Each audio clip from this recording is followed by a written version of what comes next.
Kung matatandaan po ninyo, pinag-usapan natin ng mga nakararaan sa ating vlog, yung factor kung bakit umaalis ang mga tao dito sa Canada at may ilang porsyento talaga na proven na yan. Hindi ko na kailangang i-discuss yun o hindi ko na kailangang i-prove yun dahil nasa Google naman yan, searchable naman yan, na may ilang bahagi o bahagdan ng populasyon ng Canada ang umaalis dito sa Canada pauwi sa kanilang mga bansa at may iba't ibang factor, ano? So, mayroon dyan yung kanilang family. Masasabi natin, nandyan din yung nagkakaroon sila ng depression dahil sa sakit, karamdaman, and so on. Napakaraming factor kung bakit umaalis ang mga tao dito sa Canada. Gayun din, mayroon din tayong tinatawag na inter-migration or inter-immigration at inter-migration.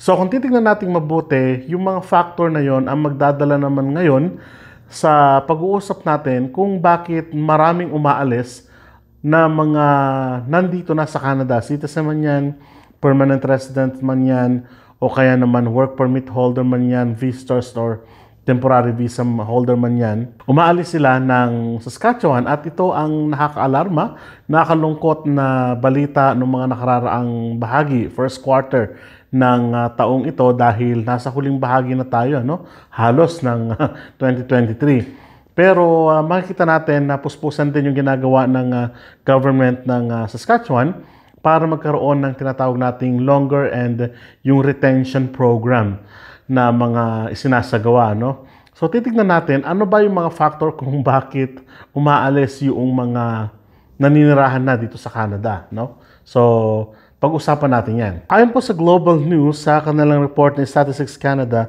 report offers look at Saskatchewan's population by Brody Lengager ng Global News na naipublish noong September 28, 23. Ang sabi po dito, the number of people living in Saskatchewan grew by 8,567 in the second quarter of 2023 and by 30,685 over the past year. The annual growth is the largest increase in a single year in more than a century, read the province's release. Saskatchewan's population has grown by more than 200,000 people since the current government took office in 2007. As of July 1st, 2023, Saskatchewan's population was 1.2 million. Kaya napakagandang balita yun, no? Dahil tumataas daw ang bilang ng tao dito sa Saskatchewan. Ibig sabihin, economically ay nag-grow ang economy ng Saskatchewan per se. At dahil sa number of population at dahil sa mga invitation na isinasagawa katulad ng express entry, ng yung mabilisan. Kung tatandaan ninyo, yung mga visitors visa nagkakaroon ng trabaho at ini-invite kahit na pa isa-isa at nagkakaroon din ng tinatawag nating increase doon sa provincial nominee program. So ilan lamang yun sa mga pinag-uusapan ngayon na trending ng mga kung saan nagpapadami ng population ng Saskatchewan. Pero tignan natin, balikan natin noong 2022. Ayon naman sa Regina Leader post, Saskatchewan sees population gain but more people leaving to other province. More than 23,000 people left Saskatchewan for other provinces ni Jeremy Symes ng September 28, 2022. Despite an increasing population largely driven by immigration, Saskatchewan is still saw more people move to other provinces and ranked near the bottom in overall gains, according to new data from Statistics Canada. Figures are released on Wednesday, noong nakaraan po yan, ng mga panahon pa, shows Saskatchewan's population increased 1.1 million, pero ngayon sabi natin is 1.2 million na people. A 0.54% increase from 1.1 or 1,188,000 people during the second quarter, million po yun quarter of this year. When compared to other provinces during that same time, Saskatchewan ranked second last because Manitoba and Quebec tied for last place. Despite the overall gain, Saskatchewan also saw a net loss of interprovincial migration during 2021. The figures released on Wednesday show 15,000 interprovincial migrants moved to Saskatchewan from from 23,225 people moved to other provinces, resulting in a loss of 7,902 interprovincial migrants. There were 10,000 people plus who moved from Saskatchewan to Alberta, 5,000 who moved to BC, 5,000 plus moved to Ontario. In turn, Saskatchewan received 6,000 people from Alberta, 3,000 people from Ontario, and 2,000 plus people from BC. Although, sa nakikita natin, parang ang daming mga provinces naman na dumarating, ano? Lalong-lalo na yung mga wala pang papel, mga wala pang permanent residence status, o kaya naman wala pang work permit, dito sila naghahanap. Ganun nangyayari. Kaya lang, ang nangyayari kapag nakuha na nila yung kanilang permanent residency, umaalis na rin po sila ng province. So, malaki yung loss. Maraming gain ang Saskatchewan in terms of immigration, pero mas malaki yung naging loss simula noong 2022. Ano kaya yung mga factor? So, yung mga factor na tinitignan ko dito ay sa akin lamang po, no? Pero inisa-isa ko po kasi batay sa mga status o sa mga statistics o sa data na nalikom natin, napakaraming factor kung bakit umaalis ang isang tao dito sa Saskatchewan sa kasalukuyan. So, yung mga babahagi ko sa inyo, hindi ko na kailangan pang ibigay yung datos sapagkat nakuha na natin yan. Sabi ko nga, researchable naman yan, searchable man yan, googleable man naman yan.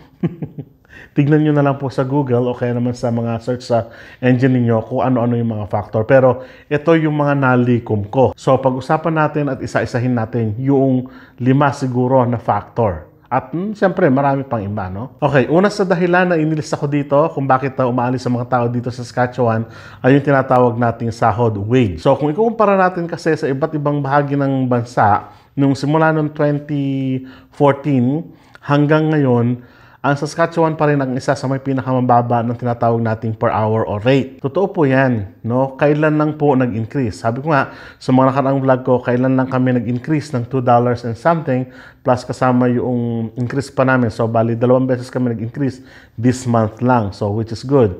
And hopefully, by 2024, magiging flat rate na $15 yung minimum average hourly. So, ibig sabihin, kumpara sa iba't ibang bahagi ng probinsya ng Canada, no? So, nangangahulugan na halos pare-pareho na din talaga. Kaya nga lang, sinasabi natin na karamihan sa mga umalis sa mga nakararaang panahon o nakararaang taon ay dahil sa rate. Mas malaki kasi ang rate. For instance, comparing Alberta and the Saskatchewan, mas malaki talaga ang rate dito sa Alberta. Pero kung titingnan naman natin mabuti, yung cost of living naman, ang sinasabi nila ay mas mataas naman ang cost of living sa Alberta, particularly sa malalaking lungsod, katulad ng Calgary at Edmonton. Halimbawa, sa Ontario, sa Toronto, mas malaki ang sahod nila pero mas malaki naman ang cost of living. Pero dito, tamang mas mababa, mas maliit naman yung cost of living. So, ibig sabihin lang nun ay pumapantay lang din, no? Yung nakikita natin na solusyon doon ay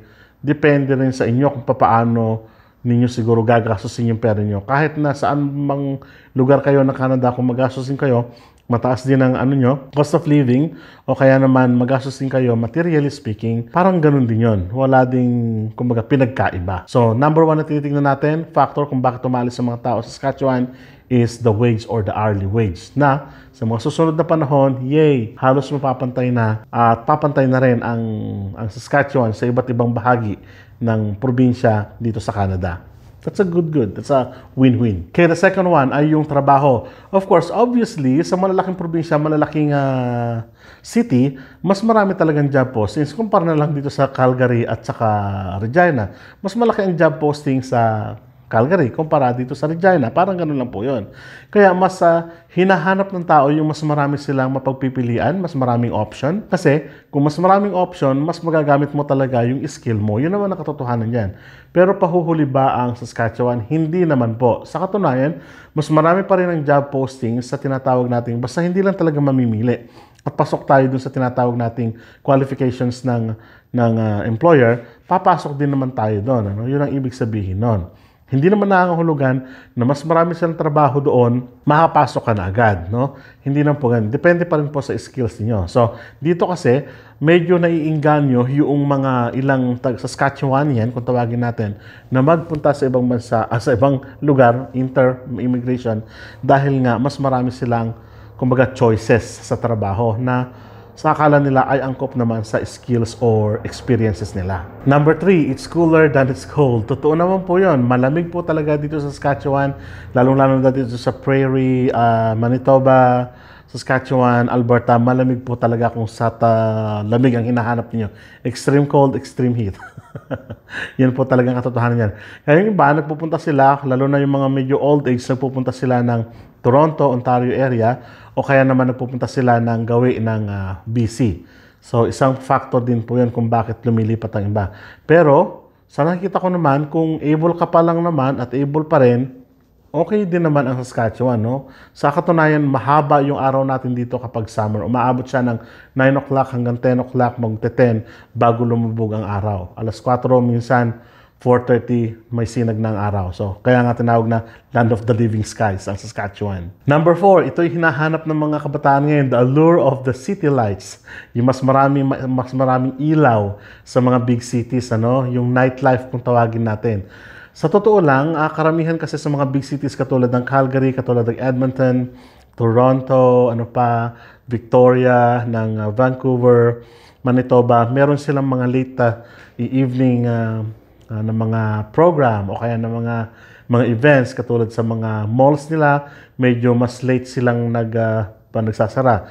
Dito sa Saskatchewan, 6, 7, dati-rate 9 o'clock nagsasara, pero ngayon medyo mas maaga na. So, ang hinahanap kasi karamihan, remember, yung Saskatchewan, pinagbubuti nila na makahanap ng mas maraming mga middle age. So, in-invite ng mga estudyante. Pero ang negative naman doon, mga estudyante kasi ang hinahanap ay 9 p.m. o kaya naman ay 10 p.m., something like that, ano? Pero ang mga mall po dito nagsasara siya ng 6 p.m. hanggang 9 p.m., medyo maaga.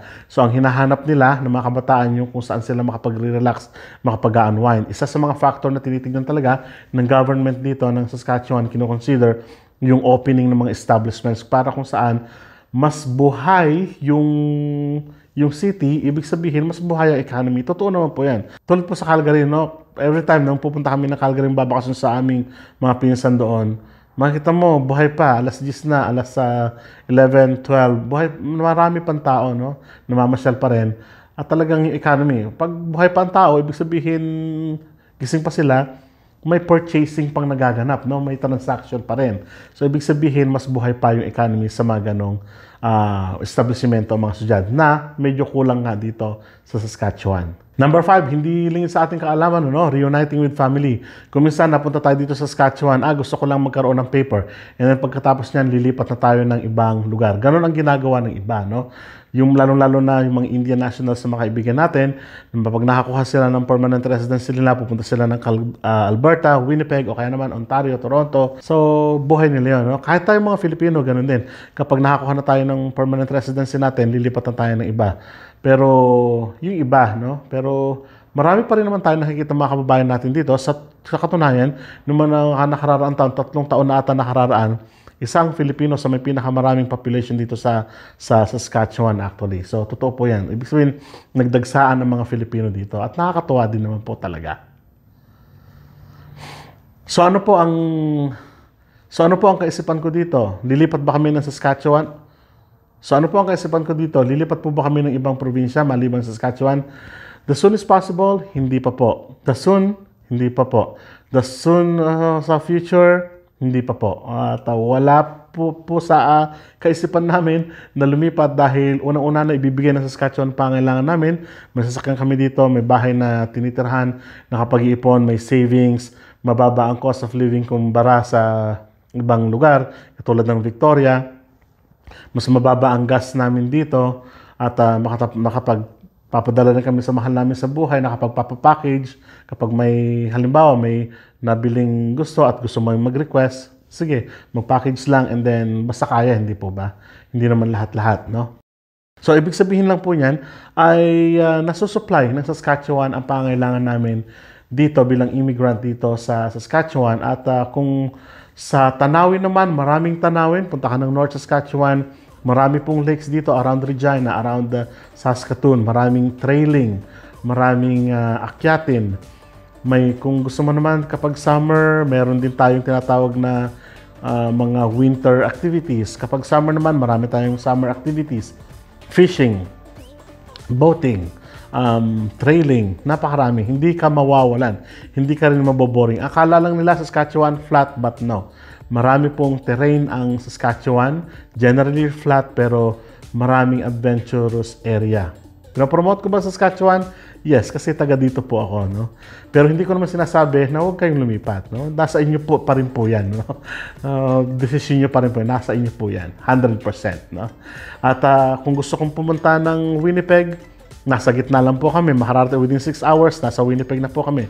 Within 6 hours, opposite naman sa west, nasa Calgary naman po kami, o kaya naman Edmonton. Kung gusto namin magpunta ng Kelowna, ng BC, ng Victoria, Vancouver, pwede rin, no? Nasa gitna lang po kami. Yun ang kainaman kapag nandito ka sa Saskatchewan. Mapupuntahan mo kung saan mo gusto. Eastern part, western part, no? Pero kahit saan naman, no, mapupuntahan mo. Kaya lang, ibig sabihin, dito sa amin kasi sa gitna kami, no? So, punta ka ng east, half time. Punta ka ng west, half time. Parang ganun lang po yun. So, I hope na tinitignan nyo rin po ang Saskatchewan. Kinoconsider nyo rin po na applyan ng Saskatchewan para po magkita-kita po tayo dito, no? So, maraming salamat po at kita-kita po tayo sa mga susunod na vlog. Hanggang sa muli.